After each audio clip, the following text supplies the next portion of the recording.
He said 8 to 10 minutes, so I'll give you about a half an hour.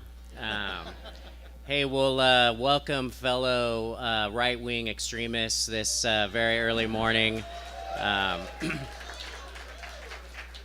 this is a really good group. Nice job, by the way, CRA, putting this together, and everybody who had a role in it. It's always the longer I've been involved in politics. Now they say I'm a career politician, I guess.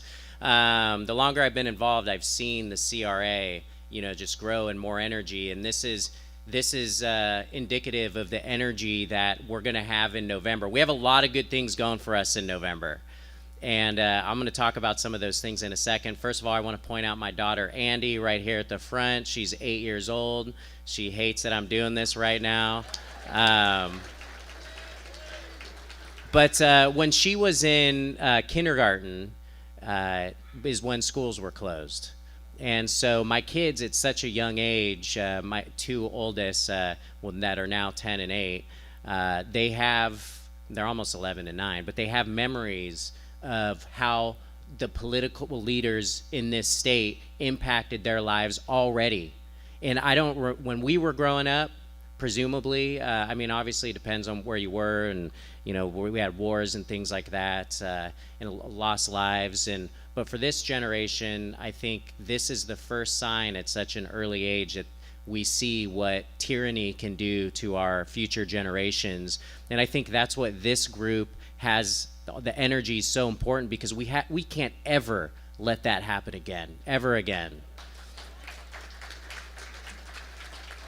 But I want to talk about two things that one of them not very controversial, but I've been a longtime member of the CRA, and what I've seen in Placer County has really been remarkable. I've been involved somewhat in Placer County for a while, but I went to Sac State, so I've been in this region a while, and I've been following what's happened. And what we have in Placer County has really become special, not only because it's a Republican county in and of itself, and it's a large one. By the way, the city of Rocklin's over 70,000 people and voted for Trump in 2020. So it might be, yes, so it might be one of the largest Republican cities in the state, which is pretty impressive. And even with all the escapees from the Bay Area, we still maintain that Republican advantage, and we'll keep that going. The Republicans in the primary in my particular district, which also is El Dorado County, got almost 63% of the vote. So so we're going to keep that a special place. But one of the ways we do it is and you really don't want to use with proper planning and coordination of all the groups that are around. So we have the Placer County Republican Party, which obviously great, but we have a lot of organizations, particularly faith-based organizations, or if you've heard of the American Council, they're starting to have a statewide presence. But we've figured out we have the same views. We are all committed to the causes of conservative principles. And so what we've been successful at doing are not only finding candidates and recruiting candidates, which is, first of all, the most important thing you can do. You can't win elections unless you have good candidates. So we spent a lot of time doing that, and Eric's involved in that process, and Tom, and we have a lot of people who are doing that. But then also we help bring donors together with those individuals. So on our school boards, we had like 29 candidates run for school boards. Lori, another leader in that, and like 26 won throughout the county. And so that was a complete takeover of the school districts. And that was important to me because my kids, when schools closed, Rocklin, surprisingly, you'd think, hey, very conservative city, but they were pretty adamant about keeping schools closed at the time. And so what we did is we switched in 2020 the identity, the partisanship of that. Really, not really the partisanship, really the values, which happened to be a particular party, but we changed the values of that school board. And my chief of staff, if any of you have had the opportunity to meet her, Tiffany Sadoff, her very first meeting on the school board, they made a motion to reopen schools in December 2020. So that was a game changer for a lot of things. So I just want to encourage, obviously, you're all activists in your community, And if I can help personally do anything to help rally the troops or kind of help bring some of the model that we've been having. I mean, we have people from Placer County in here right now, but it's been such a good model. I see Jonathan Zackerson back there, leader in the Protect Kids fight. So props to him, by the way. And by the way, in capital communities, they really try to paint him as being a crazy extremist because how dare he think that parents ought to know what's happening in their kids' lives. So, you extremists for protecting parental rights. So thanks for everything you're doing, Jonathan. Really appreciate it. And if you haven't signed, go sign it. All right, I want to talk about one thing. Last Friday, I went to the border, and you hear scary things about the border. Is there anybody from San Diego out here?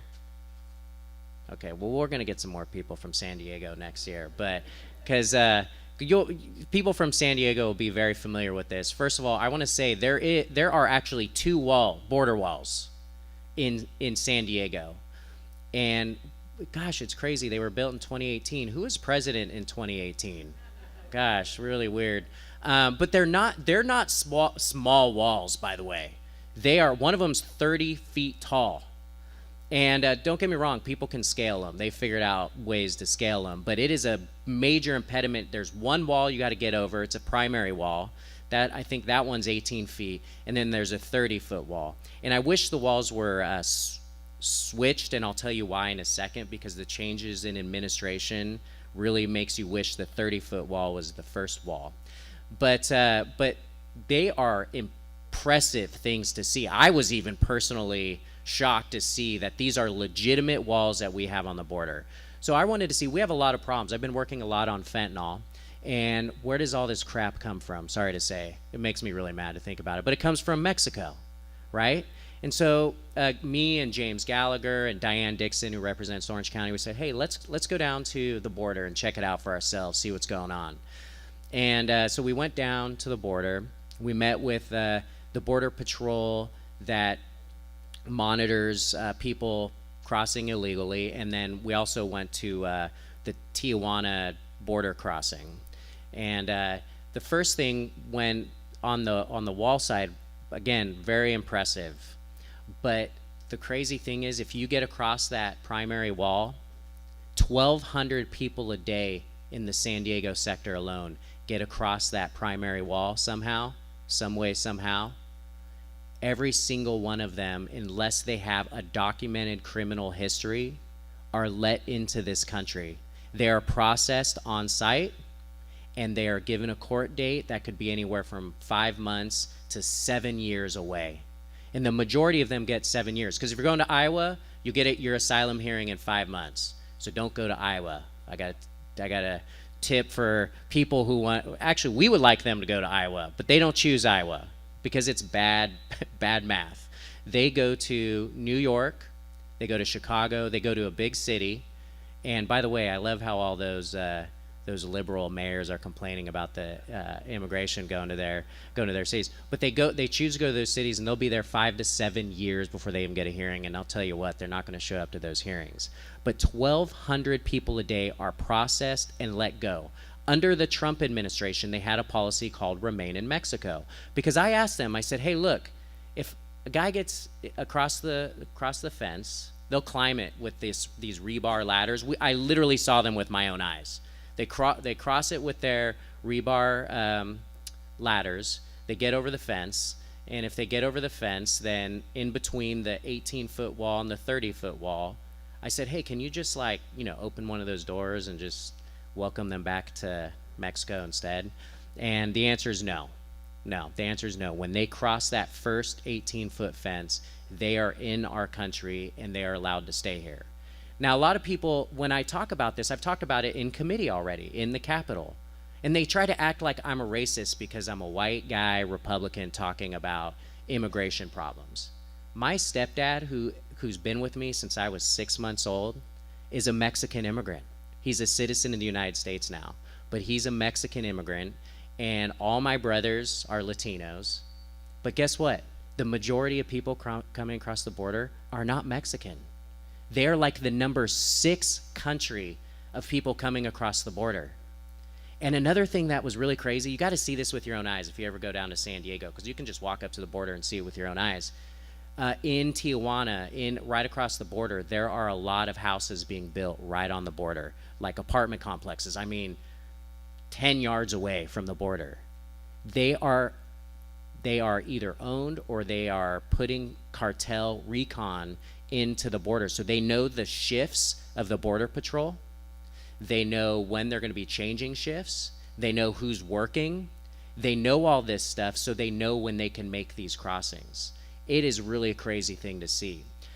But so you might say, well, what are some things we can do at the border as California? Because we know the Border Patrol, bless them. Look, when they're in uniform, they're not gonna badmouth the president or anything like that. But you can ask them very interesting, direct questions about how things have changed. Not only the remain in Mexico, but one of the big policies that has changed. So, by the way, when you hear all this stuff that Republicans killed the border legislation that was going through, we know right now it was the change in administrations that got rid of the remain in Mexico policy, which, by the way, the Mexican government agreed to. And so it was the change of the United States president that changed this policy. He could change that tomorrow if he chose to, and he's choosing not to. So don't let them put blame on Republicans for the 1,200 people coming across in San Diego alone every single day. So what are some things we can do in California? A guy's crossing the border. He tells a Border Patrol agent, they ask him, like, hey, when they're processing him, have you committed any crimes? And most people go with a lot of honesty, I'm sure. But this guy actually was honest. And so what they have is they have a database of known crimes. Western countries participate in this database, things like that. Some other countries do, but it's a very almost like a voluntary system for other countries. He actually said, well, yeah, I was involved in a dispute, and 2 people lost their lives as a result. Well, did you murder them? No, I didn't murder them. They did die. And but they couldn't prove it. So they were allowed into our country. And but when a lot of the people coming from these other 5 countries that are above Mexico, they are not, the countries don't maintain those. Well, China, for example, they don't voluntarily give us the criminal records of the people that are trying to cross the border. Everybody can download right now. You can download the Border Patrol app. This is crazy. And make an appointment to come to this country illegally. You can actually do that from anywhere in the world, by the way. So, but what we do in California, you guys probably know SB 54. Local law enforcement cannot cooperate with immigration. So if they wanted to give a heads up to the local law enforcement that this individual, hey, maybe we should kind of monitor the guy who says 2 people lost their lives as a result of an interaction. Or, for example, let's say they know somebody is in this country and they find out a record that they do have a criminal past, and they want to put a hold on somebody who maybe murdered somebody in another, or maybe committed a crime in another country. The local law enforcement it's not their fault. They're unable to, by law in California, cooperate, and they get audited by the California Department of Justice, Rob Bonta, on an annual basis. So what are 2 things we can do? I'll tell you right now. One is we need to fix SB 54. If you're convicted of a violent crime or something like that, you need to be able to cooperate, especially a sex offense, drug trafficking, something like that. You ought to be able to give them to the Border Patrol and let them do their jobs. The second thing we can do is the governor has sent, you probably heard, National Guard members to the border. Now, National Guard, military cannot do law enforcement activities, but what they have been doing is processing humanitarian efforts, working with the NGOs and things like that. Look, we might have all sorts of opinions on that kind of stuff. Yeah, exactly. But what it does do when we do that, because the policies of this administration are letting in 1,200 people a day from San Diego, well, people have to process that paperwork. People need to be there to give them the humanitarian efforts so the Border Patrol can actually do their job. So if we actually sent more National Guard to help process the paperwork, first of all, I wish it never had to happen. But at least the Border Patrol can go out and do their job and stop people from getting across in the first place. Now, finally, I got to say that a lot of the border is, it has changed a lot. Legal crossings are much harder. If anybody ever took a little trek down to Tijuana from San Diego when they were in college, you could just walk.